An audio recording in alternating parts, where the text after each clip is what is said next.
Je m'appelle Alassane Mbaye, je suis entrepreneur et consultant. Bon, ça fait quelques années que je suis dans le domaine. J'ai eu à créer un cabinet, le cabinet GPS Consulting. Donc, cabinet dans tout ce qui est accompagnement, tout ce qui est consultance, avec le coaching et formation.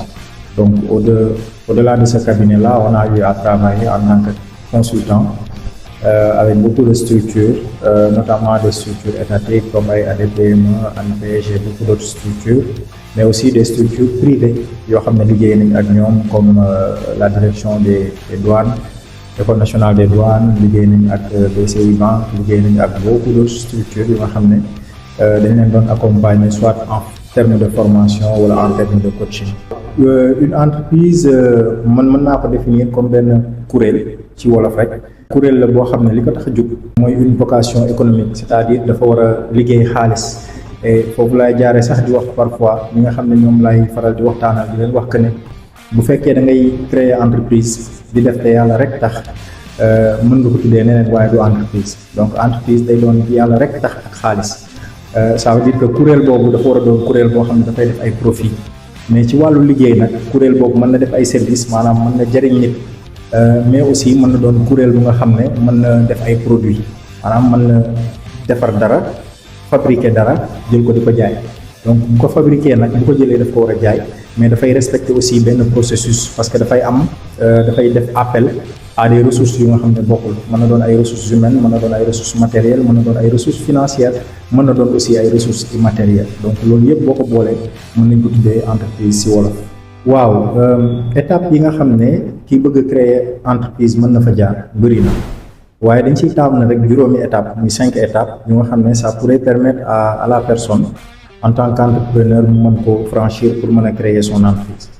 La première étape c'est quoi? C'est la phase d'idéation. Loolu ak lépp loo mënti def en fait foofu ngay njëkkee, parce que c'est la phase où yow tu vas travailler sur ta proposition de valeur. Mais d'abord li ma ci intéressé sur la formalisation mooy foofu la nit ki di mën a créer le nom de son entreprise, parce que on parle d'abord de l'identité de l'entreprise. Donc ban tur lay jox entreprise am. Beneen bi stop aussi si foofu noonu phase d'idéation boobu si la nit ki di travailler sur ses services, offre de service bi nga xam ne moom lay def.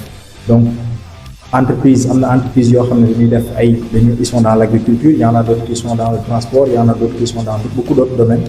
Donc c'est cette première phase-là qui permet vraiment d'avoir toutes ces informations, mais aussi d'avoir les informations sur la localisation de l'entreprise et sur tout ce qui concerne en tout cas la construction de l'entreprise. Moi, la phase d'idéation. La deuxième étape, c'est quoi? C'est que en tant qu'entrepreneur, quand on veut aussi créer son entreprise, il faut que l'on ait une idée sur le statut juridique, la forme juridique que l'on va choisir. Parce que lolo, c'est ce qui définit la base légale même de l'entreprise.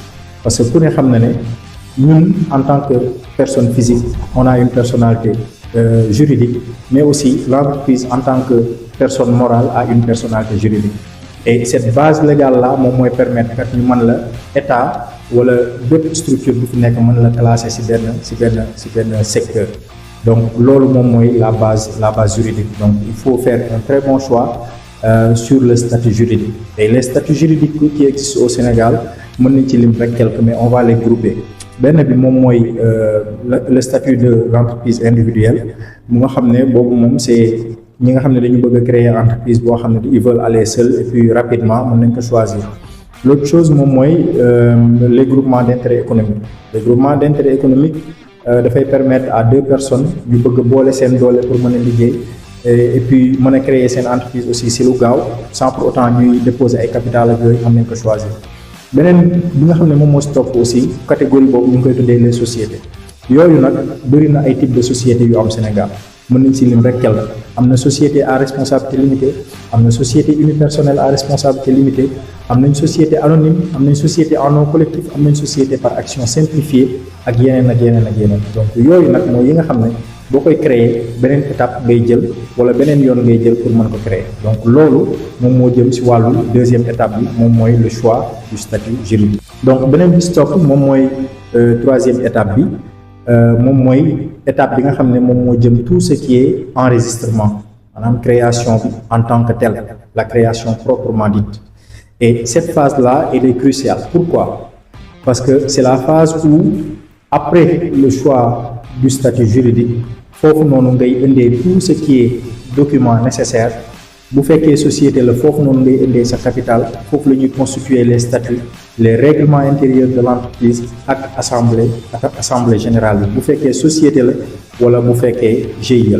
Mais pour une entreprise individuelle foofu noonu papier yi nga xam ne moom la ñu lay laaj mooy tout ce qui est papier d'identification maanaam dinañ la laaj sa photocopie pièce d'identité, dinañ la laaj sa casier judiciaire, dinañ la laaj certificat de mariage bu fekkee marié nga. Donc yooyu mooy papier yi nga xam ne moom lañ lay laaj dinañ la laaj aussi le certificat de résidence. Beneen bi stock mooy bu fekkee GIE la bu fekkee am nañ juste les documents d'identification maanaam les pièces d'identité de ñi nga xam ne ñoom ñoo ko composé li des rek moom mooy le casier judiciaire du président ou bien de la présidente du GIE.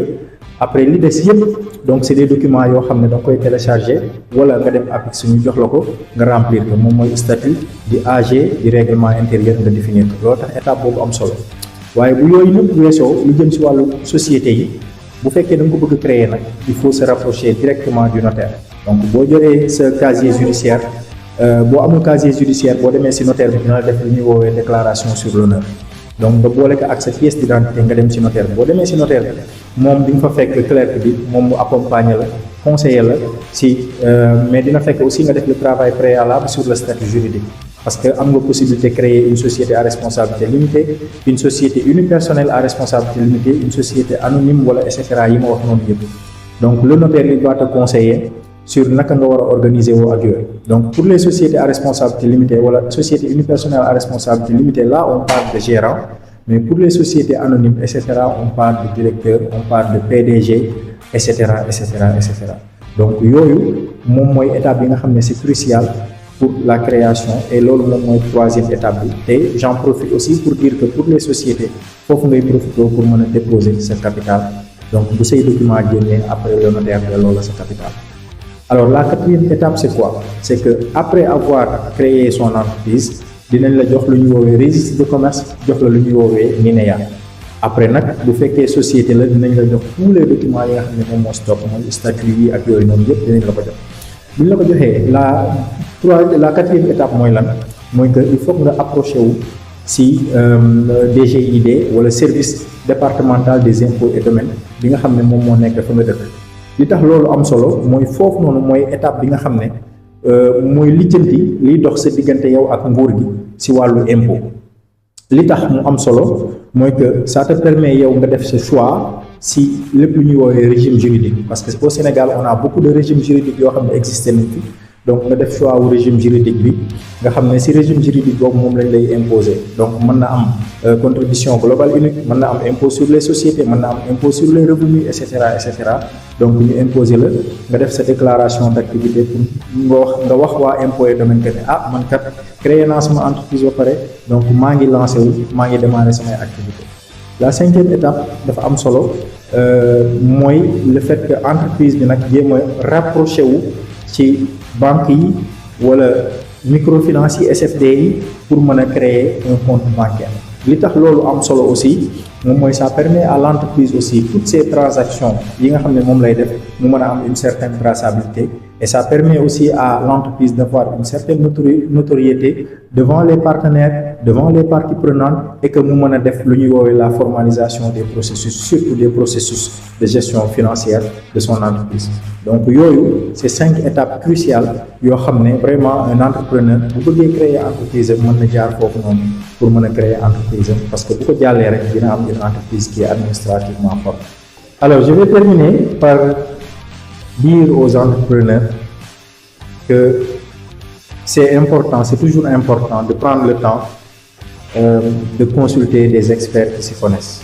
Parce qu'on ne peut pas maîtriser tous les domaines, mais dans chaque domaine, il y a des experts qui ont des nek. Donc il faut toujours prendre le temps de s'informer, de se documenter, parce que nous sommes dans un pays où on a des objectifs économiques. Les objectifs économiques, c'est le secteur privé qui en tout cas moo faciliter l'atteinte de ces objectifs-là. Et pour ce faire, il faut que les entrepreneurs aussi soient plus sérieux dans ce qu'ils font. L'entrepreneuriat, c'est une question de collégialité, c'est une question de coopération. Parce qu'on peut démarrer son entreprise seul, mais on ne peut jamais réussir son entrepreneuriat seul. Parce qu'il faut des collaborations. Parce que je dis souvent que le secret de l'entrepreneuriat, ça réside dans la collaboration. Donc, ensemble, on construit et ensemble, on réussit. Donc, prenez le temps de consulter les gens, prenez le temps de vous informer, prenez le temps de collaborer et de travailler ensemble avec des personnes. Et pour ce qui est de tout ce qui est législation aussi, prenez le temps de vous documenter. Parce que quand on parle d'impôts, quand on parle de création d'entreprise, quand on parle d'études de marché, quand on parle de code des investissements, quand on parle du droit au WADA, c'est des documents qui existent déjà. Il y a des experts qui s'y connaissent. Même si vous ne vous connaissez pas, allez vers l'information, allez sur Internet, documentez-vous pour avoir le minimum et le reste, vous pouvez l'avoir avec les experts. Je termine aussi par remercier l'équipe de Senpro Ads pour cette interview et vous dire que vous êtes sur la bonne voie.